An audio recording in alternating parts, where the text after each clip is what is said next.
Hi ಎಲ್ಲರಿಗೂ ನಮಸ್ಕಾರ. ನನ್ನ ಕನಸು ಚಾನಲ್ಗೆ ಸ್ವಾಗತ. ನಾನಿವತ್ತು ತುಂಬ ಈಸಿಯಾಗಿ ಸಿಂಪಲಾಗಿ ಮಾಡುವಂಥ ಚಿಕನ್ ಗ್ರೇವಿ ಮಾಡ್ತಿದ್ದೀನಿ. ಬನ್ನಿ ಫ್ರೆಂಡ್ಸ್, ಹೇಗೆ ಮಾಡೋದು ಅಂತೇಳಿ ನೋಡೋಣ. ಅದಕ್ಕಿಂತ ಮುಂಚೆ ನನ್ನ ಚಾನಲ್ಗೆ ಯಾರೆಲ್ಲ ಸಬ್ಸ್ಕ್ರೈಬ್ ಆಗಿಲ್ಲ ಪ್ಲೀಸ್ ಸಬ್ಸ್ಕ್ರೈಬ್ ಮಾಡಿಕೊಡಿ. ಸಬ್ಸ್ಕ್ರೈಬ್ ಮಾಡೋದು ಮಾತ್ರ ಮರಿಬೇಡಿ.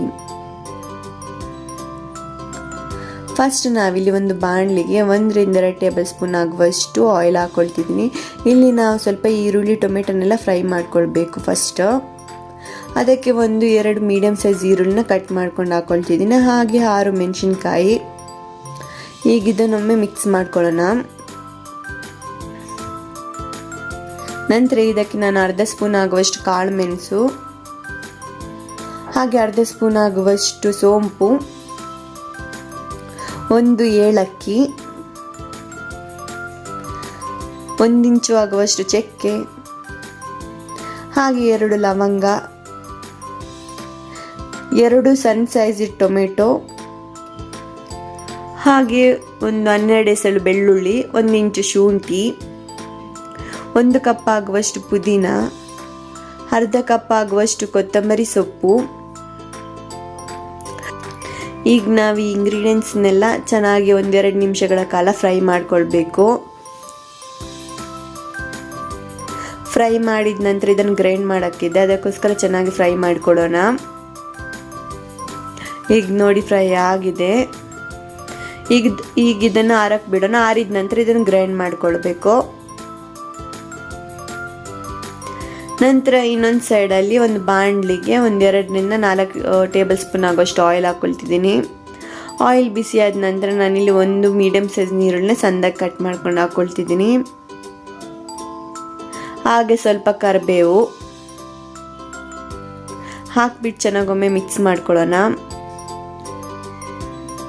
ನಂತರ 1 ಮೀಡಿಯಮ್ ಸೈಜ್ ಟೊಮೆಟೊನ ಕಟ್ ಮಾಡ್ಕೊಂಡು ಹಾಕೊಳ್ತಿದ್ದೀನಿ. ಈಗ ಟೊಮೆಟೊ ಮತ್ತು ಈರುಳ್ಳಿ ಸಾಫ್ಟ್ ಆಗೋ ತನಕ 1-2 ನಿಮಿಷಗಳ ಕಾಲ ಫ್ರೈ ಮಾಡ್ಕೊಳ್ಳೋಣ. ಈಗ ಸಾಫ್ಟ್ ಆಗಿದೆ. ಇದಕ್ಕೆ ನಾವೀಗ 1 kg ಆಗೋಷ್ಟು ಚಿಕನ್ ಹಾಕೊಳ್ತಿದ್ದೀನಿ.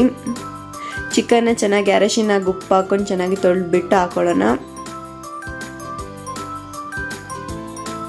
ಚಿಕನ್ ಹಾಕಿದ ನಂತರ ನಾನು ಇದಕ್ಕೆ ಅರ್ಧ ಸ್ಪೂನ್ ಆಗುವಷ್ಟು ಅರಶಿನ, ಹಾಗೂ ರುಚಿಗೆ ತಕ್ಕಷ್ಟು ಉಪ್ಪು, 1 ಸ್ಪೂನ್ ಆಗುವಷ್ಟು ಖಾರದ ಪುಡಿ. ನಾನಿಲ್ಲಿ ಸ್ಮಾಲ್ ಸ್ಪೂನ್ ಯೂಸ್ ಮಾಡ್ಕೊಂಡಿದ್ದೀನಿ. ನಿಮಗೇನಾದರೂ ಸ್ವಲ್ಪ ಖಾರ ಜಾಸ್ತಿ ಬೇಕಂದರೆ ಖಾರದ ಪುಡಿ ಸ್ವಲ್ಪ ಜಾಸ್ತಿ ಹಾಕ್ಕೊಳ್ಳಿ. ನಂತರ 1 ಸ್ಪೂನ್ ಆಗುವಷ್ಟು ಧನಿಯಾ ಪೌಡರ್. ಇದನ್ನೆಲ್ಲ ಹಾಕಿದ ನಂತರ ಒಮ್ಮೆ ಮಿಕ್ಸ್ ಮಾಡ್ಕೊಳ್ಳೋಣ. ಮಿಕ್ಸ್ ಮಾಡಿಕೊಂಡು 10 ನಿಮಿಷಗಳ ಕಾಲ ಚಿಕನ್ ಬೇಯಕ್ಕೆ ಬಿಡಬೇಕು. ಈಗ ನೋಡಿ 10 ನಿಮಿಷಗಳ ಕಾಲ ಆಗಿದೆ. ಚಿಕನ್ ಬೆಂದಿದೆ, ನೀರನ್ನು ಬಿಟ್ಟಿದೆ. ಈಗ ನಾವು ಆವಾಗಲೇ ಮೇನ್ ಮಸಾಲ ಫ್ರೈ ಮಾಡ್ಕೊಂಡಿದ್ವಲ್ಲ, ಅದನ್ನು ಗ್ರೈಂಡ್ ಮಾಡ್ಕೊಂಡು ಹಾಕೊಳ್ಳೋಣ. ಈಗ ಮಸಾಲ ಹಾಕಿದ ನಂತರ ನಾನು ಇದಕ್ಕೆ ನೀರು ಆ್ಯಡ್ ಮಾಡ್ಕೊಳ್ತಿದ್ದೀನಿ. ಈಗ ನಾವು ಇದನ್ನು ಚೆನ್ನಾಗಿ ಮಿಕ್ಸ್ ಮಾಡ್ಕೊಂಡು 10 ರಿಂದ 15 ನಿಮಿಷಗಳ ಕಾಲ ಚೆನ್ನಾಗಿ ಕುದಿ ಬರಕ್ಕೆ ಬಿಡಬೇಕು. ಈಗ ಚೆನ್ನಾಗಿ ಮಿಕ್ಸ್ ಮಾಡ್ಕೊಳ್ಳೋಣ. ಈಗ ನೋಡಿ ಕುದಿ ಬಂದಿದೆ, ಗ್ರೇವಿನೂ ಆಗಿದೆ. ತುಂಬಾ ಟೇಸ್ಟ್ ಚೆನ್ನಾಗಿರುತ್ತೆ. ಇದು ರೊಟ್ಟಿಗೆ, ಚಪಾತಿ, ರೈಸಿಗೆ, ಮುದ್ದೆಗೆ ಅಂತೂ ಕಾಂಬಿನೇಷನ್ ತುಂಬ ಚೆನ್ನಾಗಿರುತ್ತೆ. ಒಮ್ಮೆ ಟ್ರೈ ಮಾಡಿ. ಈಗ ನಾವೀಗ ಲಾಸ್ಟಿಗೆ ಇದಕ್ಕೆ ಕೊತ್ತಂಬರಿ ಸೊಪ್ಪು ಹಾಕೊಳ್ಳೋಣ. ನೋಡಿದ್ರಲ್ಲ ಫ್ರೆಂಡ್ಸ್, ತುಂಬ ಸಿಂಪಲಾಗಿ ಈಸಿಯಾಗಿ ಮಾಡುವಂಥ ಚಿಕನ್ ಗ್ರೇವಿ ಹೇಗಿದೆ ಅಂದ್ಬಿಟ್ಟು. ನನ್ನ ಈ ವಿಡಿಯೋ ಇಷ್ಟ ಆದರೆ ಪ್ಲೀಸ್ ಶೇರ್ ಮಾಡಿ, ಕಮೆಂಟ್ ಮಾಡಿ, ಲೈಕ್ ಮಾಡಿ, ಸಬ್ಸ್ಕ್ರೈಬ್ ಮಾಡೋದು ಮಾತ್ರ ಮರಿಬೇಡಿ. ಹೀಗೆ ಹೊಸ ಹೊಸ ರೆಸಿಪಿಯೊಂದಿಗೆ ನೆಕ್ಸ್ಟ್ ವಿಡಿಯೋದಲ್ಲಿ ಸಿಗೋಣ. ಧನ್ಯವಾದಗಳು.